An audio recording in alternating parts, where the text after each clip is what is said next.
Hello and welcome to another episode of the D1 Daily Podcast. Burkie and Roons here. Week 3 is in the books. Burkie, we had some eventful happenings weekend 3. What do you got?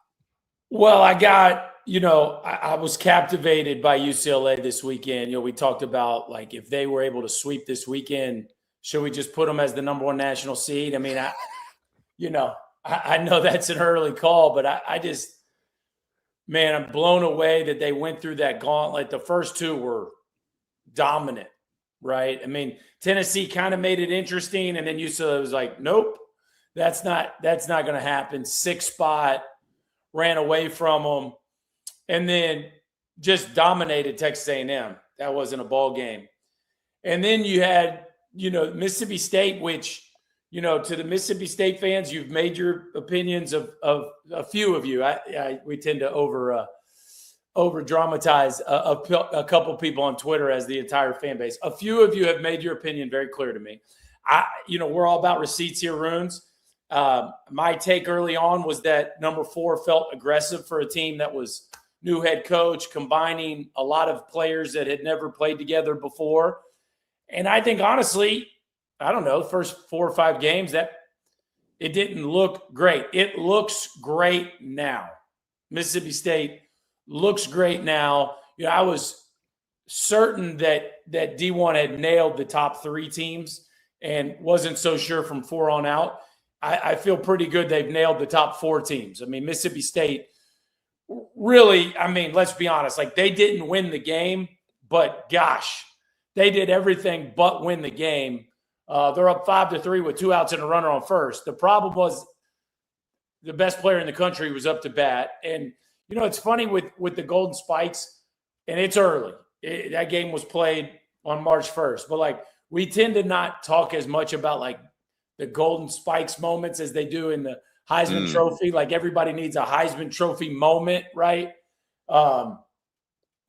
And it's early. It's not even a conference game. But, man, when the best player in the country delivers down 2 with your last out, a 440-foot moonshot, there's just something really special and unique about that. But then Mississippi State, like the game's over and the ball bounces over the fence. They've got the game won. And then, we can argue back and forth on pitches that are just barely off the edges. I'm not going to get into that.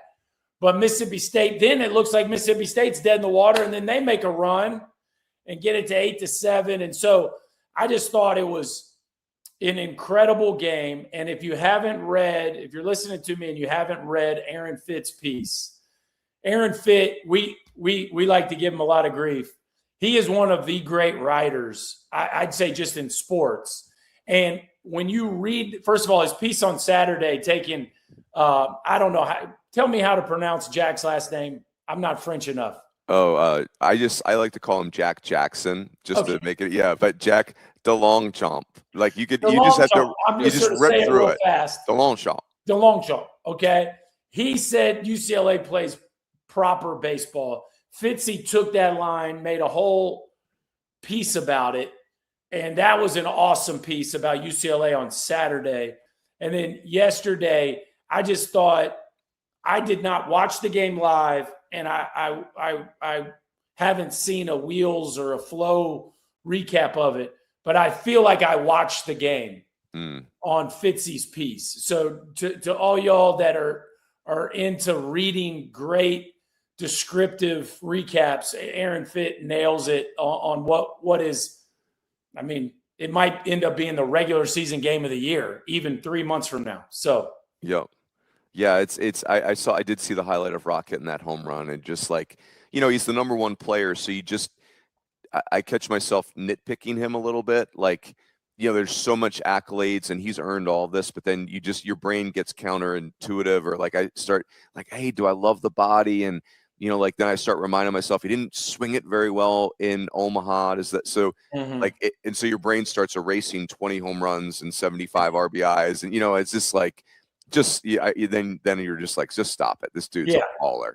And but you're right. It's a great point about like Heisman moments, and I think it was so cool. Like we've all said this, like we give the Mississippi State fan base a hard time at times because they're God, what's the word I want to use? Like they're animated, right? Like they're the Mississippi State fan base. I don't have kids, but maybe you could speak to this, Burkie. Like they're the child that like you're going to hear about it. Like they're not keeping their feelings to themselves. That's what I'm trying to say.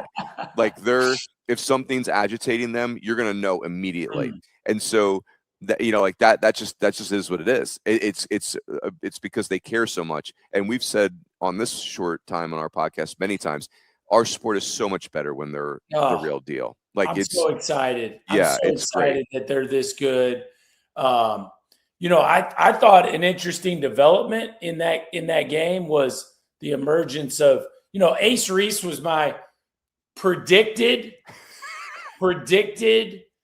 player of the year, and he's right there with Rock, and of course I guess we got to start talking about Will Gasparino, and I'm gonna give you a little real dude appetizer here with Brendan Lawson from Florida, because I'm all in on Brendan Lawson from Florida.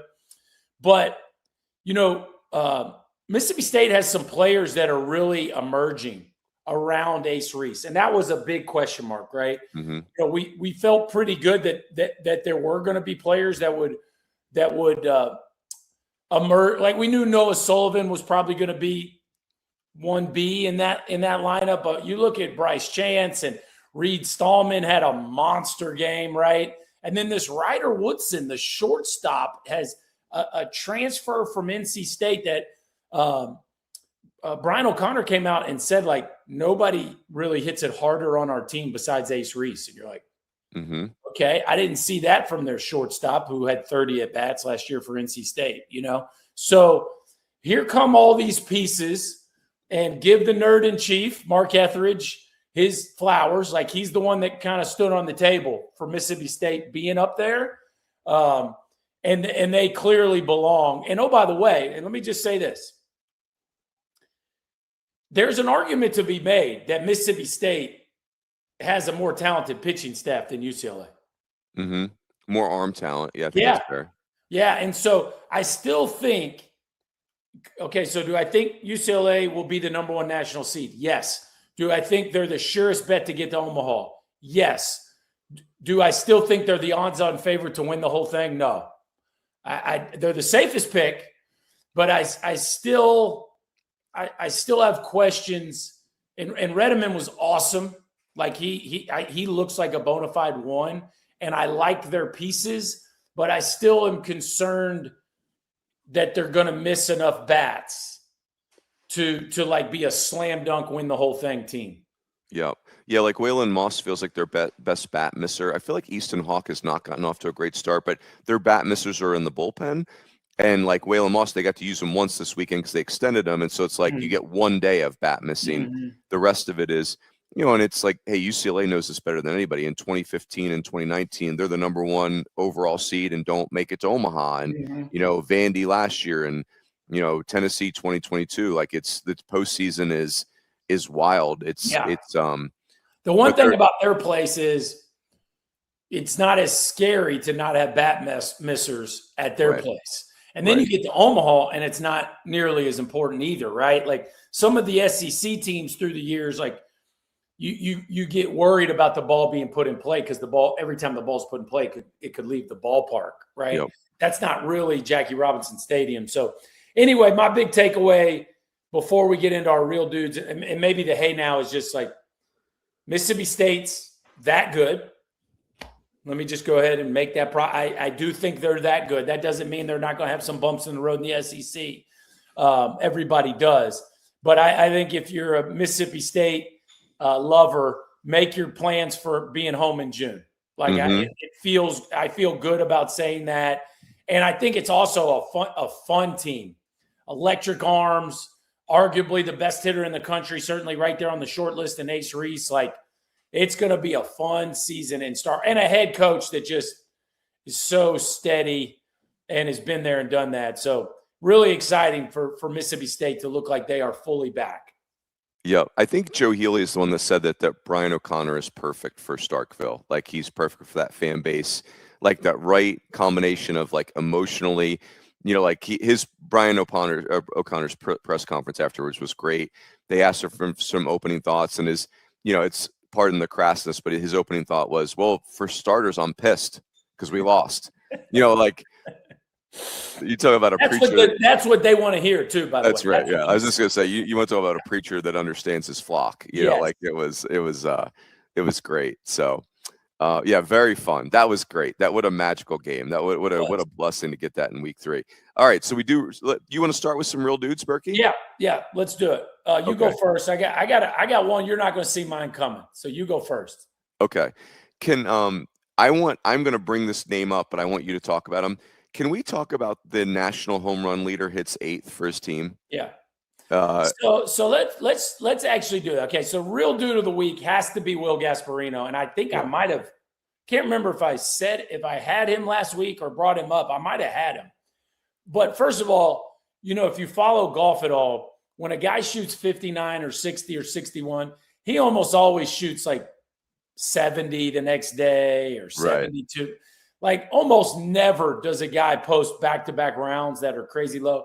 And similar in baseball, rarely is the national player of the week the next week even in the conversation for the national player of the week. Will Gasparino, he did it 2 weeks in a row, Roons, and he did it against ranked SEC opponents in a major league field. And I don't know about you. I think I've seen all 10 of Will Gasparino's homers, Roons. I haven't seen one that scraped the fence yet. Like these balls are like, yes, he honestly, the height and the body frame, it's hard to not comp him to Charlie Condon. It's just hard not to. And I know Condon spent most of his time on like the corners, but if you remember Condon's draft year, we saw him some in center field. Right. And it looks like that. Now, I tend to think of two things, Roons. Number one, he hit 240 and struck out more than twice the amount of times he walked last year at Texas. And number two, I don't know coaches who hit what they think to be one of their best 3 hitters 8th. Like, we can talk about lengthening the lineup, and we can, like, if Will Gasparino would have killed the preseason at UCLA, I just don't know that he would have started the year batting 8th. Yeah. Is that fair? You've been on a lot of coaching staffs. Yeah.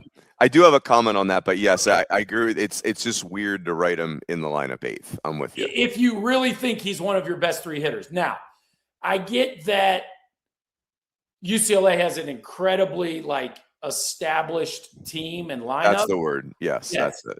And so maybe you're just like, you know what? I'll just throw him into the 8 hole so I don't ruffle anybody else's feathers. That being said, my guess is, well, nobody hits 10 home runs in 11 games. And my guess is if we really got a full answer, there's a chance that maybe he wasn't great in the preseason. So that's my take on why he's batting 8th. That said, I wouldn't mess with him either. I would leave him right there. Why mess with it? You're winning every big game, and he's raking. Leave him right there. Yep. Yeah, and you're like, that's the luxury of having 8 returning starters. You know, like they just from an Omaha team, like they just, and all those kids performed well. And so it does make I don't think any of us are worried about UCLA's position player group. I think if they get clipped, it will be because of what you mentioned a few moments ago, that they just don't miss enough bats. Yeah. But I'm incredibly impressed at the way they've taken care of business, but also leave incredibly impressed with Mississippi State. So a lot to be excited there. Again, the real dude for the week has to be Gasparino. But I know you have a bunch of other names, so let's get to them. All right, so I want to give you Ricky Ojeda, left-handed pitcher for Irvine. He's got 20. He's 20-3 over the last 3 years of college. Like for 2 years, Irvine, he's a little 5'11" lefty with a fastball with incredible metrics, and they've used him as their leverage guy for 2 years. Basically, like if Irvine can win a game, give it to Ricky Ojeda, and he just finishes the game. That's why he's got the 20 wins. Yeah, and they played Oregon at our tournament in Vegas, the Peak Events tournament. And remember how Caden Bodine, when Coastal played Auburn in the Super Regional, and he hit 2 home runs in the first Super Regional game. Right. And it was just basically like Caden Bodine was saying to his team, guys, I got this. Like, and that's what that's what real dudes do, by the way. And that's what Ricky Ojeda did against Oregon. Oregon is awesome. I think we're going to see Oregon in Omaha. Burkie, if you put 11 football helmets on, like Oregon's, they could be the kickoff team for Oregon, and you wouldn't know it unless I told you. They're so huge and they're so athletic. Oregon was very impressive. And Ricky Ojeda it's this little lefty with a 90-mile-an-hour fastball, and he shoves it in on right-handed hitters. And Oregon is very right-handed. And he spins his breaking ball, and he's animated on the mound. But he's kind of trying to balance, like, hey, I was a closer that was all fired up. And that's who he is personally. But now he's trying to be out there for 2 hours. So he's trying to find that balance. But he was awesome. 21 outs against Oregon. Irvine wins the game in a great comeback. If Irvine is a regional team, that win will be a big part of their resume because Oregon's not going anywhere. And Ricky Ojeda just said to his team, boys, I know that their smallest player is bigger than our biggest player, but we can do this. We got this. It was awesome. Well, and Waz he's been running these football type teams out there. I mean, they literally have a football player, right? Yes. For the last couple of years. And KP sent me same text that you said, which is he feels like they're going to be an Omaha team, Oregon that is. And so for Ojeda to shove it in there, I love crossfire lefties. That gets into my warm and fuzzies. But yeah, Oregon, they've been trending that way, right, Roons? I mean, it's been. So here's my real dude of the week. Okay. Yes. Chris Lavonis from Wake Forest. All right. Jersey kid who last year showed up on campus. It was a little bit of a late start. I think he was maybe not fully healthy early, if memory serves me correctly. Corey Muscara, who's now the head coach at Duke, was his pitching coach, and he told us some hilarious interactions they had. But he was like, this kid's going to be a superstar. Every time he took the mound last year, there were flashes of him being a superstar. This weekend, he went out there against Loyola Marymount, 6 innings, no hits, no walks, 14 strikeouts. For the season, Roons, he's punched out 33 in 14 2/3. And he's walked 4.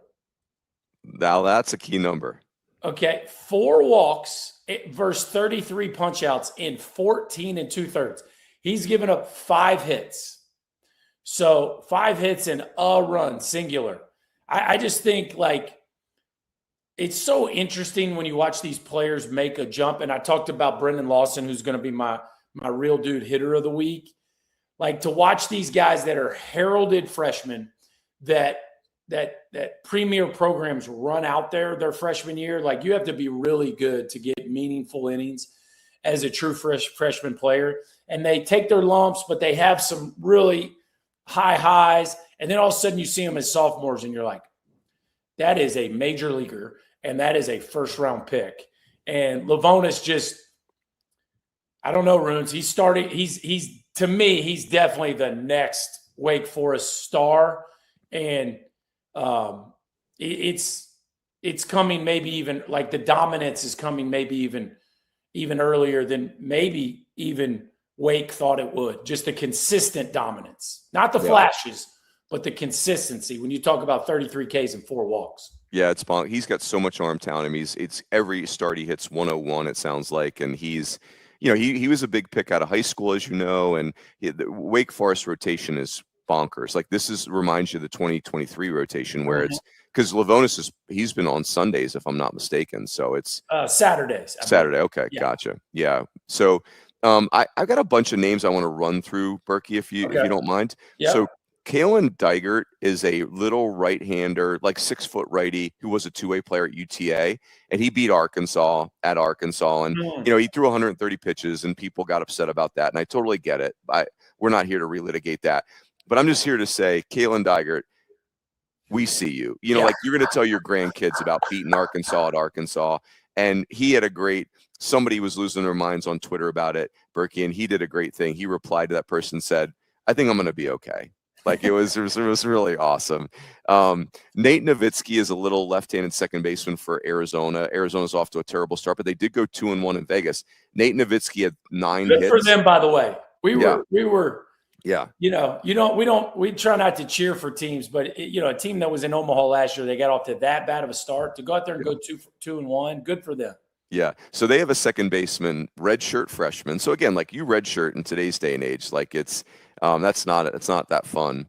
And Nate Nowitzki, redshirt, he's like 5'10", 190 pounds.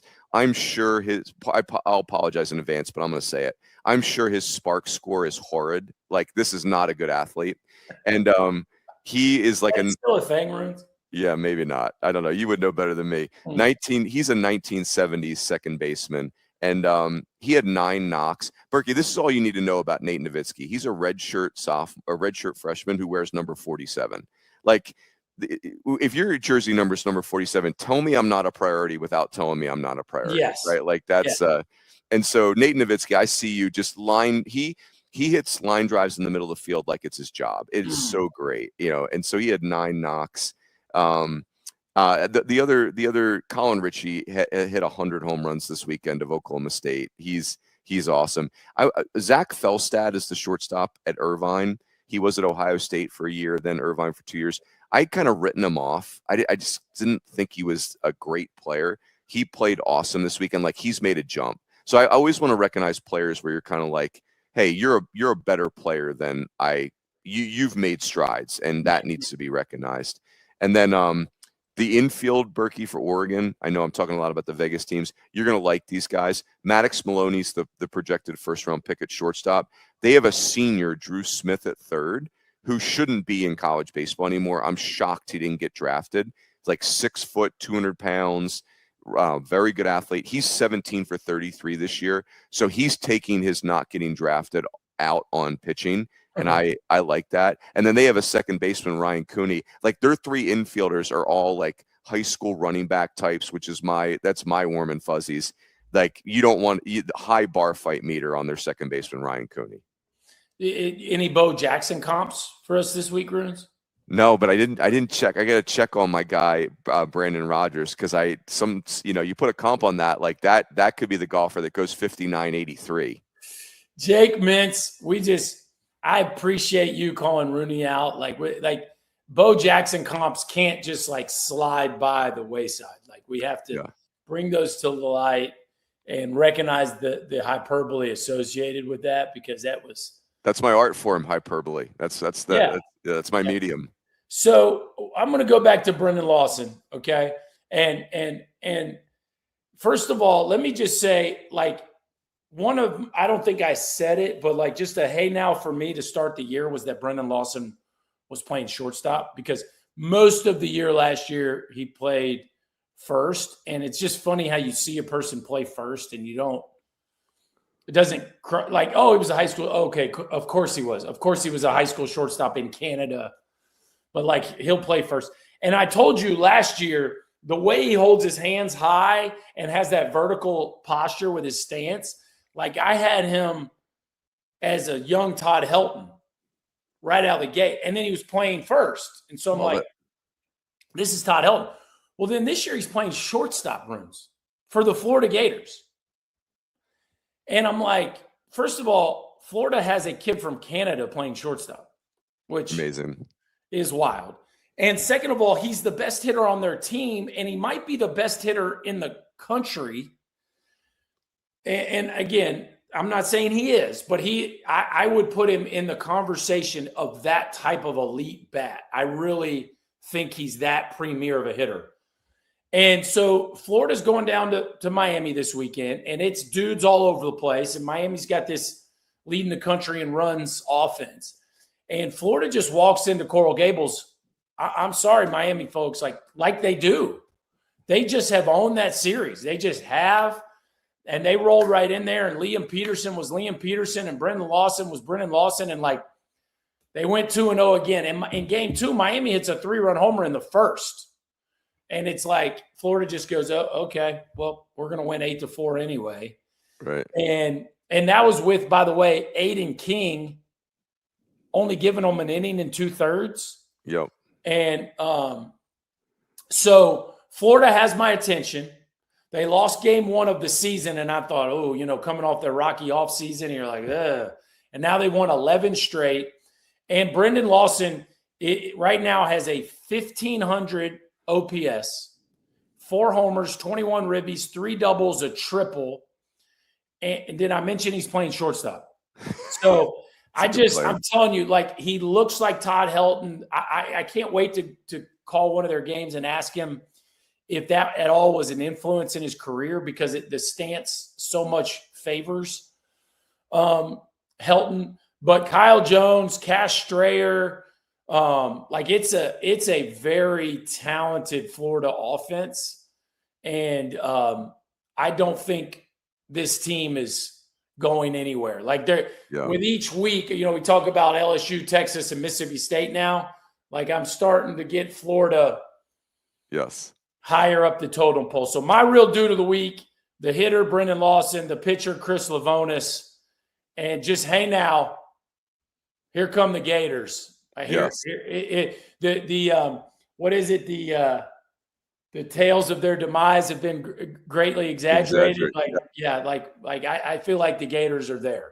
Yeah, I love that. So I'll put a bow on mine. My real dude pitcher of the week, Ricky Ojeda, and I'll do Will Gasparino has to be. He has to get.